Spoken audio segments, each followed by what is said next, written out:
Hello, my students and readers. Today, I shall teach you a figure of speech, litotes. Litotes is a figure of speech. एक ऐसा figure of speech होता है, एक ऐसा अलंकार होता है इन विच जिसमें एन आइडिया एक्सप्रेस आइडिया को दर्शाया जाता है बाई डिनाइंग इट्स अपोजिट, इसके विपरार्थ को डिनाई करते हुए, ऑफन यूजिंग वर्ड्स। और कैसे हम इसे डिनाई करते हैं, इसमें पहचान के लिए लाइक कुछ शब्द ऐसे होते हैं, नॉट, नो और नेवर, ये लगा होता है, ये पहचान होती है इसकी। इससे आप पहचान सकते हैं कि लाइटोटीज किस प्रकार का फिगर ऑफ स्पीच होता है। लाइटोटीज फिगर ऑफ स्पीच जो है बच्चों, न्यूनोक्ति, इसे हम न्यूनोक्ति कहेंगे, हिंदी में क्या कहेंगे, न्यूनोक्ति। एक ऐसा कथन होता है कि इसे हम निषेध द्वारा कथन भी कह सकते हैं। किसी को नेगेटिव चीज को इसमें दर्शा करके उसके नेगेटिव भाव को हम जो है क्या करते हैं, डिनाई करते हैं, तो ये न्यूनोक्ति है। Example, he is not a fool. अब हमने इसमें बताया है बच्चों, ही इज नॉट ए फूल, वो फूल नहीं है। अब इसका मतलब वो फूल नहीं तो वो बहुत ही इंटेलिजेंट है, तो हमने वो बहुत इंटेलिजेंट है ये ना कह करके ही इज नॉट ए फूल, तो हमने इसको डिनाई कर दिया। मतलब इसमें एक तो पहचान हमने बताई कि नॉट लगा है, जैसे इसमें नॉट नेवर लगा होगा, तो ही इज नॉट ए फूल, तो इसका भाव क्या निकला है, लाइटोटीज का। तो ये न्यूनोक्ति है कि मतलब अपोजिट के इसके भाव को डिनाई किया जाता है, तो इसको इसका अपोजिट, फूल का अपोजिट, इसको अपोजिट इसके जो है डिनाई किया गया है। जब वो फूल नहीं है तो इसका मतलब क्या हुआ कि वो इंटेलिजेंट है। अब नेक्स्ट एग्जांपल देखेंगे, इट इज नॉट बैड, ये बुरा नहीं है, और जब ये बुरा नहीं है तो ये गुड होगा, इट इज गुड। तो हमें इट इज गुड कहने की जगह हमने इसको न्यूनोक्ति में कैसे कहा कि इट इज नॉट बैड, तो इसका मतलब वो बहुत अच्छा है। She is no ordinary women, तो ये समझ लीजिए, ये पहली बात तो लाइटोटीज की पहचान ये है जिसमें नॉट, नो, नेवर ऐसे सब लगे हों, डायरेक्ट ऐसे पहचान सकते हैं। लेकिन इसका भाव दूसरा निकलता है, हम नेगेटिव के भाव को इसको डिनाई करते हैं। जैसे she is no ordinary women, कि वो एक ऑर्डिनरी वुमेन नहीं है, तो इसका मतलब she is extra ordinary women, she is extra ordinary women. जैसे आई एम नॉट अनहैप्पी, मैं, अब देखिए फिर नॉट आ गया, आई एम नॉट अनहैप्पी, तो इसका मतलब हुआ कि मैं अनहैप्पी नहीं हूं, तो I am happy. He is not A, not लगा है, नॉट ए बैड प्लेयर है, ही is not a bad player, वो एक बुरा खिलाड़ी नहीं है, तो इसका मतलब he is a very good player, he is very good player. तो ये एग्जाम्पल शो करते हैं डियर स्टूडेंट्स कि जो चीज नेगेटिव है उसको, उस नेगेटिव को हम डिनाई करते हुए एक्सप्रेस करते हैं, और उसमें उस चीज को दर्शाते हैं। और एग्जाम्पल के लिए वो सॉरी पहचान के लिए नॉट, नो और नेवर का प्रयोग कर देते हैं। तो कहने का तात्पर्य, न्यूनोक्ति का मतलब ये हुआ है कि जब हम उसके नेगेटिव भाव को मना करते हुए उसके अपोजिट, इट्स अपोजिट, अपोजिट मतलब जो चीज अच्छी है उसे हमने अपोजिट में दिखा करके उसको अच्छा बताया। जैसे हमने पहला एग्जांपल दिया, ही इज नॉट ए फूल, वो फूल नहीं है, जब फूल नहीं है तो इसका मतलब वो एक बहुत ही इंटेलिजेंट है। इस तरीके से कुछ एग्जांपल दिए हैं, तो आप लाइटोटीज को इस तरीके से समझ सकते हैं। एक बार और रिवीजन करते हैं इसकी डेफिनेशन को कि litotes is a figure of speech. Litotes एक ऐसा न्यूनोक्त, एक ऐसा अलंकार होता है या कथन होता है जिसमें एक आइडिया को दर्शाया जाता है बाय डिनाइंग, अस्वीकृत करते हुए, मना करते हुए इट्स अपोजिट, इसके अपोजिट को हम स्वीकार नहीं करते, उसको मना करते हैं। और उसको मना करने के लिए जिन वर्ड शब्द को प्रयोग करते हैं वो नॉट, नो और नेवर होते हैं। तो इस तरीके से हम जान लेंगे, ठीक है। नेक्स्ट है हमारा पैराडॉक्स। नेक्स्ट क्या है, पैराडॉक्स। पैराडॉक्स भी जो है विरोधाभास अलंकार होता है।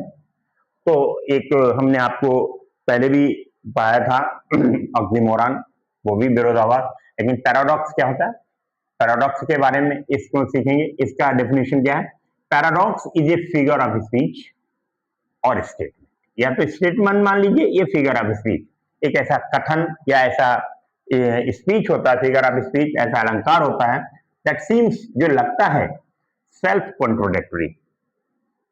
जिससे सेल्फ कॉन्ट्रोडिक्टरी को हम कहेंगे, ये कैसा लगता है, एक तरीके से ये आत्म आत्म विरोधी, मतलब स्वयं में ही एक विरोध पैदा करने वाली बात होती है इसमें, और अब्सर्ड, और बहुत ही कहने बेतुका, अब्सर्ड एट फर्स्ट, पहली बार जब हम पहली बार में इसको पढ़ते हैं, इसके कथन को, जैसे हम अलंकार कह दे सकते हैं इसको, या अलंकार है पैराडॉक्स, तो जब हम पढ़ते हैं तो पहली दृष्टि में हमें ये सेल्फ कॉन्ट्रोडक्टरी या अब्सर्ड लगता है, बट ऑन क्लोजर एग्जामिनेशन, लेकिन जब हम इसे जरा गहराई से समझते हैं, it reveals a deeper truth, तो इसमें से बहुत ही गहरा भाव निकलता है, गहरी सच्चाई निकलती है। तो कहने का तात्पर्य है कि पैराडॉक्स एक ऐसा फिगर ऑफ स्पीच होता है या कथन होता है जिसमें सेल्फ कॉन्ट्रोडक्टरी, कहने चाहिए एक तरीके से आत्म, हिंदी में कहेंगे उसे हम आत्म विरोधी, आत्म विरोधी कहेंगे एट फर्स्ट, लेकिन जब हम बहुत ही नजदीकी से इसका एग्जामिन करते हैं, एग्जामिनेशन करते हैं, तो ये हमें उसमें बहुत ही गहरे भाव दर्शाता है। जैसे और दूसरी चीज इसकी, जैसे इसमें हमने आपको पहचान बताई, इसमें नॉट, नो, नेवर लगा होता है, ऐसे इसकी भी पहचान है, इसका अपोजिट जस्ट होगा आगे, जैसे लेस इज मोर। अब इसमें थोड़ा ही बहुत है, जैसे बिहारी ने गागर में सागर भर दिया, गागर छोटी हुई लेकिन सागर भर दिया, कहने का तात्पर्य किसी छोटी चीज को इतना, छोटी चीज ही इतना बढ़ जाती है कि जैसे इसमें लेस इज मोर, ये हमारे लिए कम ही ज्यादा है, तो ये कम, यहाँ ज्यादा, तो ये एक दूसरे के विपरीत हुए, सेल्फ कंट्रोडक्टरी होते हैं।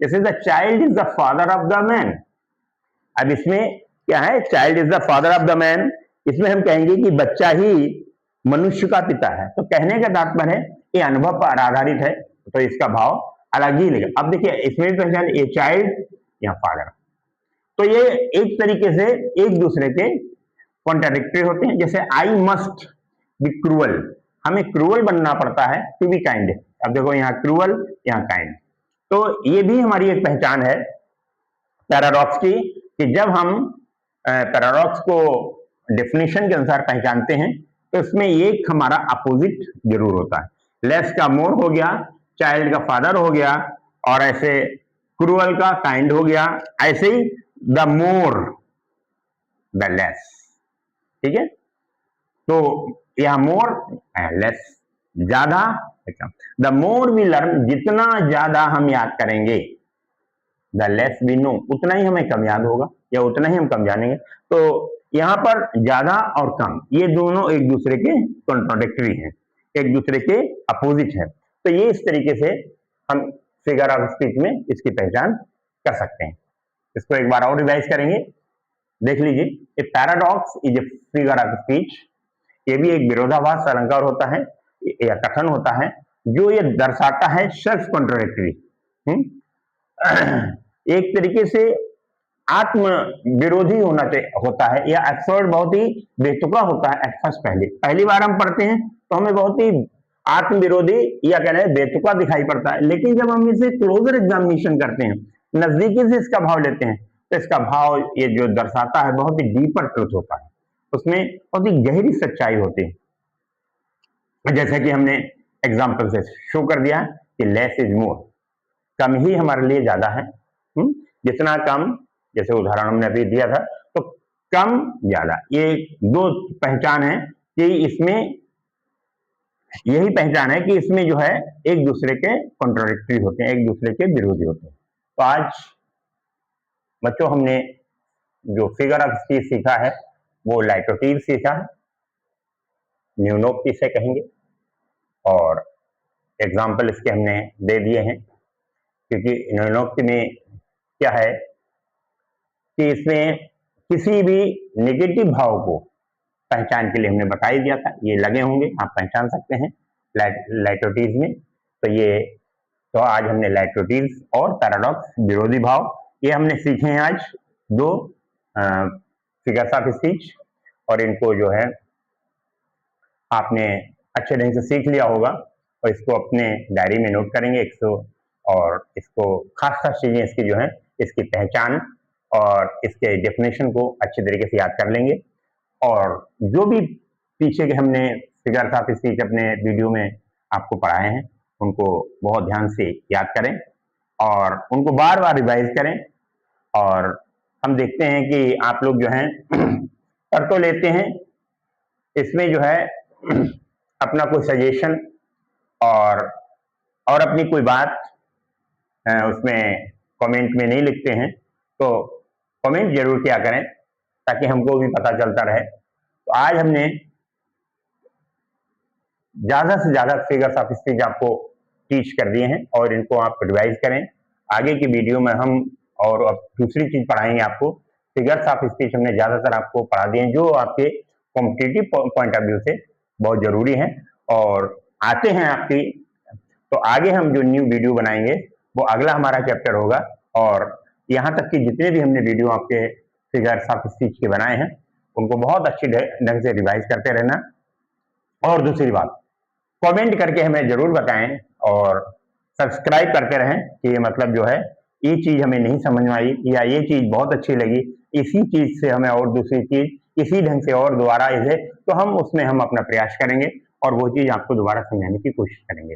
जय हिंद, जय भारत।